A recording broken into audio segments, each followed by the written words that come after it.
नमस्कार, मैं हूं पीएस त्रिपाठी और आप देख रहे हैं हमारा विशेष कार्यक्रम सितारे हमारे। आप सभी दर्शकों का इस कार्यक्रम में स्वागत है। आज हम बात करेंगे कृष्ण जन्माष्टमी की और साथ ही ये बात करेंगे कि कृष्ण जन्माष्टमी कैसे मनाएं। जी, इसके अलावा हमें कृष्ण जन्माष्टमी क्या क्या उपाय किए कर सकते हैं और करने चाहिए। इसके अलावा आपके फ़ोन कॉल्स होंगे, आप सीधे फ़ोन करके अपने प्रश्न पूछ सकते हैं। हमारा फ़ोन नंबर है 07714008777। अब से आधे घंटे तक लगातार ये फ़ोन लाइन खुली रहेगी और हमें आपके फ़ोन का इंतज़ार रहेगा। तो चलिए कार्यक्रम की शुरुआत करते हैं और जानते हैं आज का पंचांग।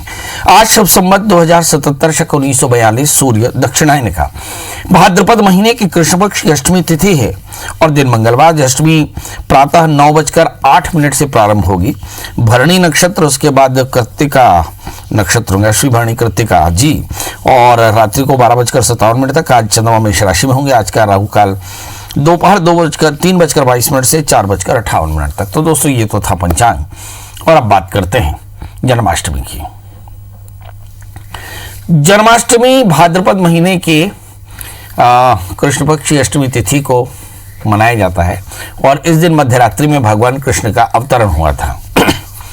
वैसे श्री कृष्ण का अवतरण रोहिणी नक्षत्र में हुआ। रोहिणी नक्षत्र भादव का महीना, कृष्ण पक्ष और अष्टमी, इन तीन तिथियों तीन विशेषताओं से युक्त भगवान कृष्ण का जन्म हुआ। श्री हरि ने श्री कृष्ण के पूर्व में 8वां अवतार लिया था।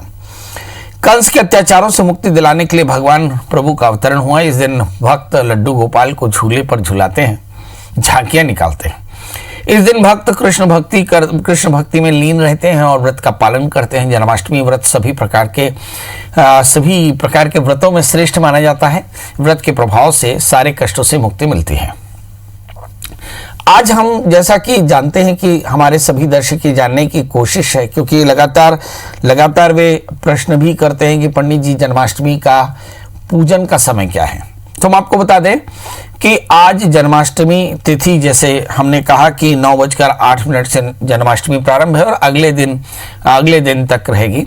तो ऐसी स्थिति में 11 अगस्त मंगलवार सुबह 9:09 से अष्टमी की तिथि प्रारंभ है।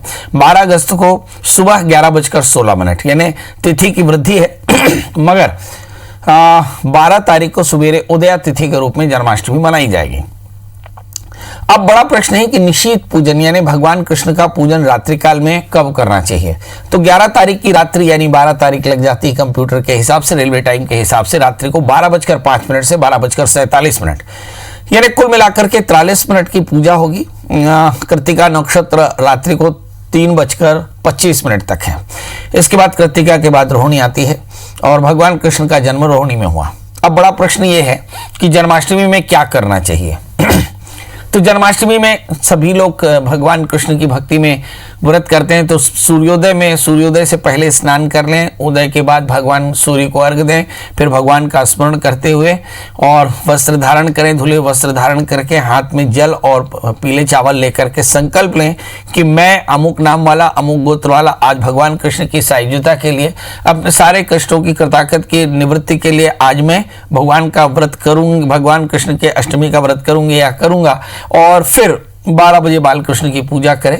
इसके लिए क्रमशः, जैसा कि हम हर समय कहते हैं कि पूर्वाभिमुख होकर के एक सुंदर पटा लें और पटा लेकर उसमें नया लाल कपड़ा बिछाएं, थोड़ा सा गंगा जल से छिड़क देवें और फिर चावल से नवग्रह, खुड़श मातृका, गौरी गणेश और कलश का निर्माण करें और फिर उसके बाद भगवान कृष्ण की मूर्ति यानी बाल गोपाल की मूर्ति स्थापित करें, लड्डू गोपाल की, और फिर क्रमशः गौरी गणेश, कलश, नवग्रह, खुड़श मातृका की सबकी षोडशोपचार से पूजा करके और फिर भगवान कृष्ण का पूजन करें।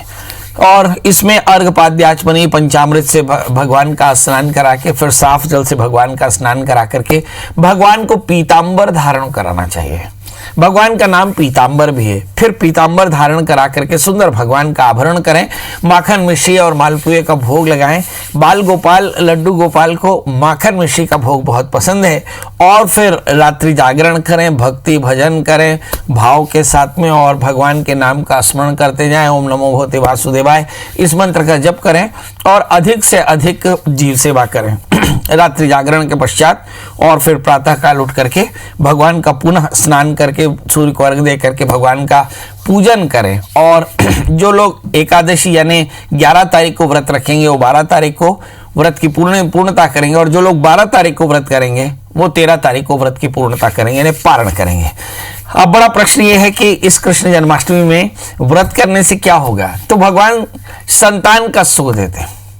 भगवान का एक संतान गोपाल मंत्र है, तो जिन लोगों को संतत्यावरोध है वो कृष्ण जन्माष्टमी का व्रत करें, भगवान कृष्ण की पूजा करो, रात्रि भर संतान गोपाल मंत्र का जाप करें, केसर और कस्तूरी युक्त गाय के दूध से भगवान बाल गोपाल का अभिषेक करें, और कात्यायनी महामाये सर्वयोनिधीश्वरी नंद गोपस्तम्भि पतिंदे कुरते नमः। भगवान कृष्ण को अपना स्वामी बनाने के लिए कात्यायनी मंत्र का जप भी कर सकते हैं। तो ऐसा करने से भगवान संतत्यावरोध दूर करते हैं और संतान की प्राप्ति होती है, और जो संतान होती है वो दीर्घायुष्य की प्राप्ति होती है और वो स्वस्थ होती है। तो ये आपने देखा कि भगवान कृष्ण की पूजा करें, ओम नमो भगवते वासुदेवाय। अब भगवान कृष्ण जैसा पति लड़कियां चाहती हैं, तो शादी के विवाह में भी विलंब हो रहा हो तो इसके लिए भी कुछ उपाय किए जा सकते हैं। तो ऐसी कन्याएं भगवान कृष्ण की भक्ति करके इस कष्ट से भी मुक्ति पा सकती हैं और सुंदर भगवान का आशीष पा सकती हैं। इसके लिए वैसे ही संकल्प ले कि मैं अमुक नाम वाली अपने विवाह से उत्पन्न कष्टों की निवृत्ति के लिए भगवान कृष्ण का जन्माष्टमी का व्रत करूंगी, ऐसा व्रत कर संकल्प करके, और फिर भगवान गौरी गणेश नवग्रह षोडश मातृका कलश की पूजा करके, हरे वस्त्र धारण करके राधा कृष्ण की मूर्ति स्थापित करें, और जन्माष्टमी में रात्रि भर कृष्णाय गोविंदाय, कृष्णाय वासुदेवाय, हरे परमात्मने प्रणत क्लेश नाशाय गोविंदाय नमो नमः, या फिर कात्यायनी मंत्र दुर्गा जी की पूजा करके कात्यायनी मंत्र का जाप करें, रात में कृष्ण की पूजा करें, तो इससे भी मनोकामनाएं पूर्ण होती है और विवाह में आने वाले विलंब दूर होते हो, कृष्ण सरीखा पति मिलता है। आइए देखते हैं अब कर्ज से मुक्ति के लिए क्या करना चाहिए। ऐसे कहते हैं कि कर्षयिति कृष्ण, कृष्ण के जन्म के बाद में कृष्ण ने संसार का कर्षण किया, मतलब आकर्षण किया, और संसार उससे मोहित हो गया। कृष्ण का एक मतलब और भी होता है, जो संसार किसान का जो किसान का बेटा हो वो कृष्ण कहलाए। आगे से कृष्ण का ही अपभ्रंश किशन बना और किशन से ही किसान बना। इसका मतलब एक किसान का बेटा कृष्ण बना। और ऐसी स्थिति में जन्माष्टमी में क्या करना चाहिए? तो बढ़िया सुंदर भगवान कृष्ण भगवान की पूजा करें, श्रृंगार करें, तेल का दीपक पीपल के पेड़ के नीचे रखें, वापस आकर के 8 कौड़ियों को पीले वस्त्र में बांधे और फिर पोटली को सीधे हाथ में रखकर भगवान कृष्ण का मंत्र ओम ह्रीम श्रीम श्री नमः इस मंत्र का जप करें। और हर गुरुवार को भगवान कृष्ण के नित्य, वैसे तो नित्य दर्शन करना चाहिए पर कम से कम गुरुवार के दिन जरूर कर लेना चाहिए। बहुत सारे बच्चे रोजगार से परेशान है कोरोना के समय, तो ये भी कुछ कर सकते हैं, क्योंकि ऐसा कहते हैं नंदा भद्रा जया रिक्ता पूर्णा 5 तिथियां होती हैं। तो अष्टमी तिथि जो होती है नंदा भद्रा जय तिथियां होती हैं, सभी प्रकार के कामों में जय मिलती है। इसलिए कृष्ण जन्माष्टमी की रात में गोपाल सहस्त्र नाम का पाठ करें, भगवान को पीले पुष्प अर्पित करें, भगवान का कृष्ण का दर्शन करें और ओम नमो भगवते वासुदेवाय इस मंत्र का जप करें, तो आप देखेंगे कि ये जो परेशानी नौकरी को लेकर आ रही है ये भी दूर हो जाएगी। फिर एक अलग बात, एक और भी वजह है जिससे कृष्ण का जन्म हुआ, राज भय। मतलब बहुत सारे लोग भयभीत होते हैं और अपने भय से कैसे मुक्ति पा सकते हैं, क्योंकि कृष्ण का जन्म निर्भय करने के लिए भी हुआ। भगवान कृष्ण श्रीमद् भगवत गीता में यही उपदेश किया।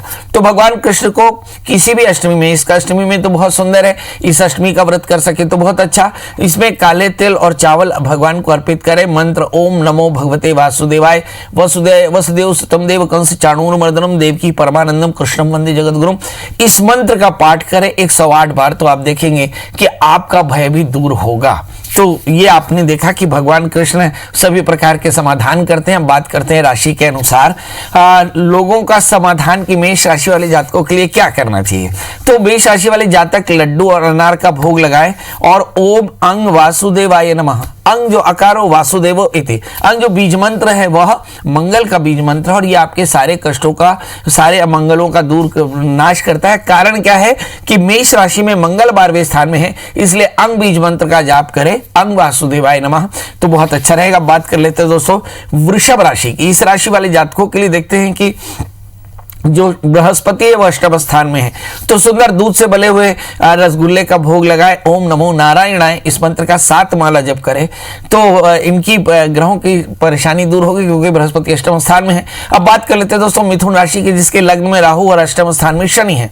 तो सुंदर भगवान कृष्ण का पूजन करें और काजू की मिठाई अर्पित करें और ओम नमो नारायणाय, ओम शम नमो नारायणाय इस मंत्र का भी बीज मंत्र का भी जप कर सकते हैं, क्योंकि शम बीज मंत्र शनि के लिए बड़ा अनुकूल है। ऐसी स्थिति में शंख बीज मंत्र का जाप करना चाहिए। ओम शम नमो नारायणाय इस मंत्र का पाठ करना चाहिए, 7 माला जप करना चाहिए। अब बात कर लेते हैं दोस्तों कर्क राशि की।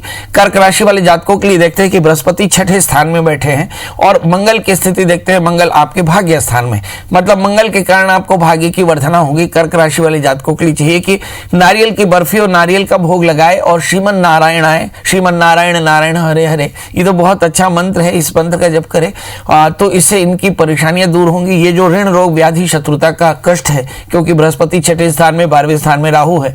या फिर ओम राम कृष्णाय नमः इस मंत्र का भी जप कर सकते हैं। ओम राम वासुदेवाय नमः क्योंकि 12वें स्थान में राहु है, और ओम ब्रह्म नारायणाय नमः इस मंत्र का जप कर सकते हैं। ब्रह्म और राम मंत्र का जाप करना है, बीज मंत्र का। बात कर लेते हैं दोस्तों सिंह राशि की। यहाँ पर सप्तमी शनि 6ठे स्थान में है और राहु की स्थिति हम देखते हैं, मंगल आपके 8वें स्थान में है और राहु और मिथुन राशि में बैठे हैं, ये लाभ की स्थिति में है। तो ऐसी स्थिति में आपको चाहिए कि अंग बीज मंत्र का जाप करें। तो ऐसे लोग सुंदर गुड़ और बेल का फल चढ़ाएं, और जैसे मैंने कहा कि अंग वासुदेवाय नमः, चूंकि मंगल अष्टम स्थान में है इसलिए अंग बीज मंत्र का जाप करें 1 माला कम से कम, और अनार का रस, अनार या फिर बढ़िया सुंदर लाल जो द्रव्य है वो भगवान को चढ़ाए तो परेशानियां दूर होंगी। बात कर लेते हैं दोस्तों कन्या राशि की।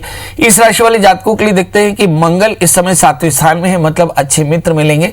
तो तुलसी के पत्ते और हरे फल का भोग लगावे, 11 तुलसी के पत्र की माला भगवान कृष्ण को अर्पित करें तो परेशानियां दूर होंगी। और रात में आप ओम नमो भगवते वासुदेवाय इस मंत्र का जप करें तो फायदा। अब बात कर लेते हैं दोस्तों तुला राशि की। इस राशि वाले जातकों के लिए भी देखते हैं कि भाग्य स्थान में पड़े हुए राहु और शुक्र भी पड़े हुए हैं। ऐसी स्थिति में क्या, हाँ बाकी तो ग्रह आपके बहुत अच्छे हैं, मगर ये एक ग्रह और साथ में मंगल भी 6ठे स्थान में बैठे हैं, ये सप्तमेश होकर मंगल बैठे हैं जो आपके लाइफ पार्टनर की सेहत को खराब कर सकते हैं। तो कलाकंद और सेव का सुंदर भोग लगाए। ओम श्री कृष्णाय गोपीनाथाय हरे परमात्मा प्रणत क्लेश नाशाय श्री गोविंदाय नमो नमः इस मंत्र का 1 माला कम से कम जप करें, भगवान कृष्ण का पूजन करें तो तुला राशि वाले जातकों के ग्रहों के दोष दूर हो गए। और बात कर लेते हैं दोस्तों वृश्चिक राशि की। राहु इस समय अष्टम स्थान में मिथुन राशि के शुक्र के साथ में है, तो गुड़ की मिठाई लगावे और साथ में ओम नमो भगवते वासुदेवाय इस मंत्र का जप लगावे तो आप देखते हैं काफी फायदा होगा, मगर जप कम से कम 1 माला का जरूर होना चाहिए।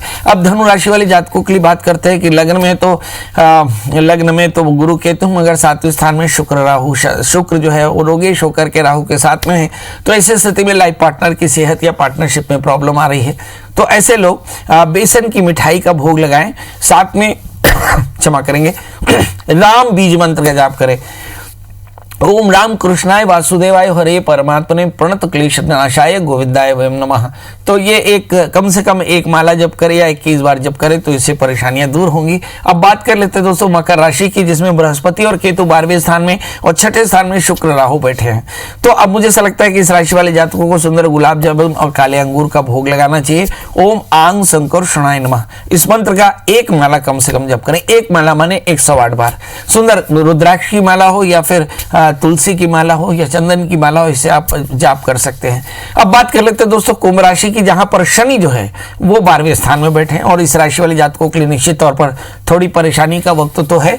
यहाँ पर आप देखें कि मिथुन राशि में शुक्र राहु बैठे हैं तो संतत्यावरोध है, और 12वें स्थान में शनि, शरीर का कष्ट है, आर्थिक परेशानियां और सांपत्तिक विरोध भी दिखाई पड़ रहा है। इस राशि वाले जातकों के लिए 7.5 शनि भी है। तो सुंदर भगवान कृष्ण का पूजन करें, पिसी धनिया और मिश्री का भोग लगाएं और आम अनुरुद्धाय नमः इस मंत्र का 11 माला जप करें, आप देखेंगे परेशानियां दूर होंगी। और बात कर लेते हैं दोस्तों मीन राशि की।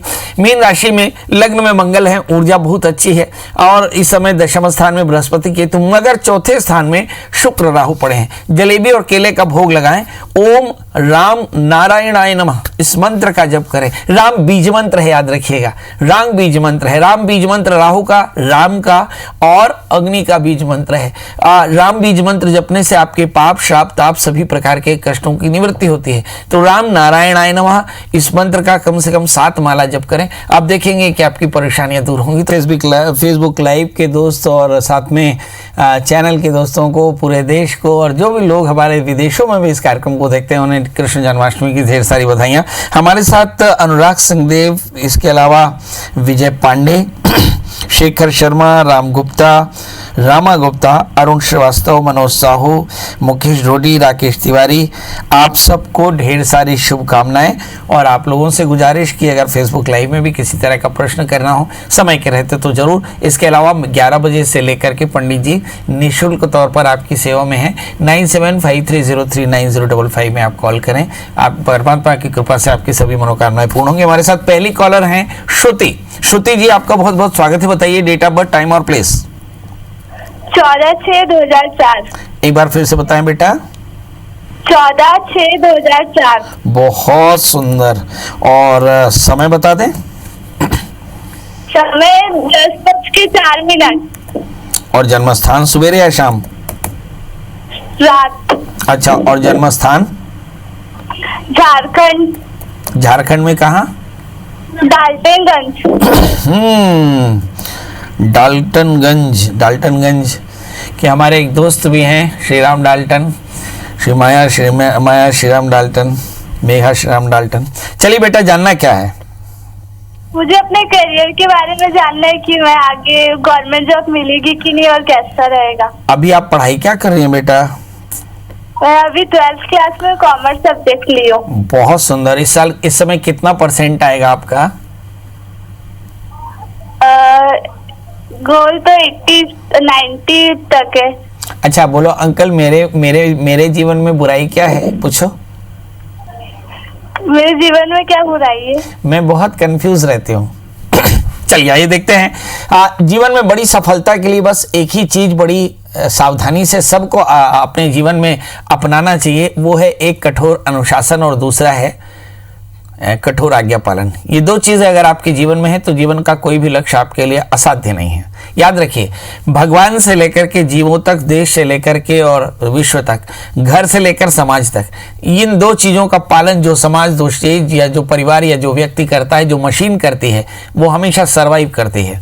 तो आज्ञा पालन और ओबीडियंस का ध्यान रखें, साथ में आप डिसिप्लिन रहें, काफी अच्छा रहेगा। आपका जन्म लग्न मकर है, राशि आपकी मेष है। चंद्रमा के साथ में राहु होने के कारण मुझे से लगता है कंफ्यूजन बहुत ज्यादा है, और कंफ्यूजन की सिर्फ एक वजह हो सकती है कि अनाभ्यास से विषम विद्या। तो अगर आप लगातार ज्यादा अभ्यास करेंगे तो काफी अच्छा रहेगा। आपका तृतीय षष्ठम स्थान में है, अभ्यास से ही आपका आत्मबल बढ़िया रहेगा, वरना पेट की तकलीफ भी होगी और डर भी लगेगा। करना क्या चाहिए आपको? चाहिए कि एक 4 कैरेट का जामुनिया सेंटर फिंगर में पहने, एक 4 कैरेट का ऑनेक्स पहने, और साथ में बुधवार का व्रत करें। ओम नमो भगवते वासुदेवाय इस मंत्र का 1 माला रोज जप करें, घी का दिया जलाएं, और ऐसा हमेशा करते रहें। बालों को बांध करके रखें। आप देखेंगे कि आगे चल करके आपका करियर जो है वो फाइनेंस में होगा। आगे चल करके आप CA CFA या फिर MBA फाइनेंस कर सकते हैं, और बैंकिंग में, इंश्योरेंस में आपको बहुत अच्छी सर्विस लग सकती है। एक दूसरा प्रश्न, क्या गवर्नमेंट जॉब लगेगी? मुझे से लगता है गवर्नमेंट जॉब हो या नॉन गवर्नमेंट, यदि आपने बहुत अच्छे से पढ़ाई की है तो दोनों ही जगह आपका करियर काफी अच्छा रहेगा। क्योंकि बृहस्पति तृतीयों के अष्टम स्थान में, इसलिए आपकी एकाग्रता बहुत अच्छी है। मेरी तरफ से ढेर सारी शुभकामनाएं। मैं चाहता हूं कि पहले तुम चार्टर्ड अकाउंटेंट बनो और फिर सरकार की नौकरी के लिए सोचो। जी संदीप जी, आपका बहुत बहुत स्वागत है। बताइए क्या जानना चाहते हैं? हेलो। हाँ संदीप जी। हाँ जी, नमस्ते पंडित जी। जी नमस्कार। मेरी डेट ऑफ बर्थ है 4/9/90। और समय? समय 1:55 दोपहर का। 1:55 हाँ। और जन्म स्थान? जन्म स्थान थानला, डिस्ट्रिक्ट झाबुआ, मध्य प्रदेश। थानला जिला झाबुआ, मध्य प्रदेश। जी, क्या जानना चाहते हैं पंडित जी? करियर के बारे में और गवर्नमेंट जॉब के बारे में पूछना था। अभी पढ़ाई क्या की आपने? पढ़ाई क्या की है? मैंने MBA किया है पंडित जी। MBA किया। अभी क्या कर रहे हैं? अभी LLB साथ में चल रहा है। बहुत बढ़िया। अब आपके मन में प्रश्न होना चाहिए कि लॉ या लॉ या दूसरा प्रोफेशन। तो मैं आपको बता दूं कि आपका जन्म लग्न धनु है, राशि आपकी कुंभ है, इस समय शनि 12वें स्थान में है, बृहस्पति मेरा ख्याल है लग्न में 11वें स्थान में आपके भ्रमण कर रहे हैं, मगर वो नवंबर में 12वें स्थान में हो जाएंगे, मतलब अप्रैल के बाद में आपका भाग्योदय होने का है। अप्रैल 2021 के बाद 1 वर्ष के भीतर आपका भाग्योदय होगा। बड़ा प्रश्न ये है कि लॉ करें या दूसरे तरह का। मुझे ऐसा लगता है कि चूंकि लग्न में शनि है, तृतीय शनि लग्न में बैठे हैं, तो निश्चित तौर पर आपको लॉ करना चाहिए और जस्टिस के लिए काम करना चाहिए, क्योंकि शनि आपके लग्न में बैठे हैं इसलिए, और मेजर इंटेंशन जो है वो शनि का ही, इसलिए लॉ में काम करना चाहिए। बड़ा प्रश्न ये है कि क्या लॉ में शासकीय नौकरी मिल पाएगी। मुझे ऐसा लगता है दिसंबर 2021 के बाद जब शनि की महादशा में शनि का अंतर प्रारंभ होगा तो आपके जीवन में बड़ा परिवर्तन होगा और निश्चित तौर पर आपको कोई बड़ी अच्छी नौकरी मिल पाएगी। याद रखें कि आपका जो शनि है वो तृतीय शोकर लग्न में है। आलस्य बिल्कुल मत करिएगा, वरना आपको लाभ कम मिलेगा। जीव सेवा करते रहिएगा तो फायदा होगा जी। तो अब आपसे विदा लेने का समय, हमारे फेसबुक लाइव के सभी दोस्तों से विदा लेने का समय। शेखर शर्मा, रिंकू चावगान, हमारे लगातार साथ में रहने वाले फेसबुक लाइव दोस्तों को भी ढेर सारी शुभकामनाएं। कृष्ण जन्माष्टमी की एक वादा के कलम फिर हाजिर होंगे कृष्ण के पर चर्चा करने के लिए, और आपसे पूछेंगे कि कृष्ण से संबंधित कोई प्रश्न हो तो जरूर बताएं। हम विदा लेते हैं और कल फिर मिलेंगे ढेर सारी बातों के साथ। तब तक मुझे दी इजाजत, नमस्कार।